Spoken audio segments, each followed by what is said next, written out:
Q is for QT prolongation, and this is something we hear about all the time. It is probably, and this is not something I've tested, but probably the most kind of white noise alert in the electronic medical system, where it spits out alerts for medications.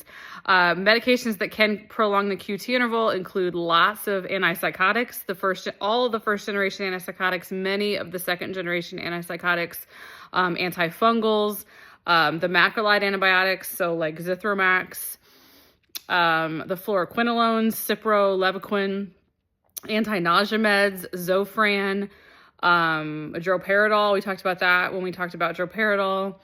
The SSRIs, so Celexa, Prozac, all the SSRIs. Some other antidepressants that are less common, like amitriptyline prolongs QT interval.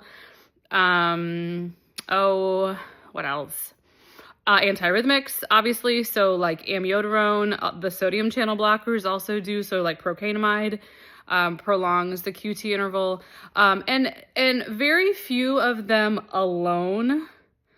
Some of the potassium channel blockers like amiodarone and like ibutylide, but very few of them alone are problematic, are enough to prolong the QT interval, enough to cause torsades or anything like that. Having said that, the concern is when they're used in combination. So in the ED, where we start to maybe get concerned, methadone's another one that prolongs QT interval. Where we start to get concerned is when there's a patient that either has congenital long QT syndrome, or they are on these medications at home. So at home, I take amiodarone and an SSRI, two super common meds, right? I take these at home all the time, and I'm fine. And then I come into the ER and you give me Levaquin for my UTI and you give me Zofran because I'm vomiting. So now I've gone from 2 QT prolonging meds to 4 QT prolonging meds, and really no reason to have checked an EKG.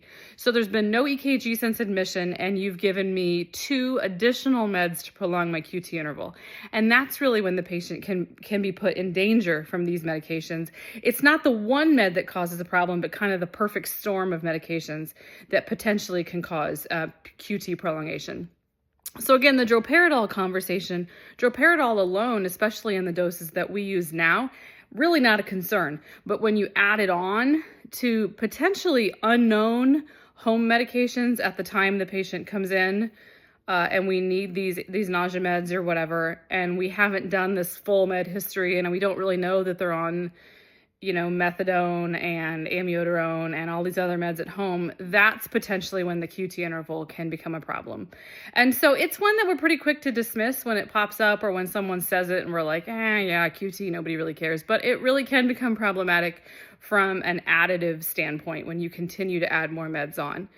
So that's kind of the story with QT interval, and I also am pretty quick to dismiss it as far as a side effect, because it is extremely rare. But again, those additive kind of perfect storm for all the medications that can prolong QT interval, as well as patients that truly do have a congenital prolonged QT interval at baseline, it really is something we should take pretty seriously. So there you go. Q is for QT interval.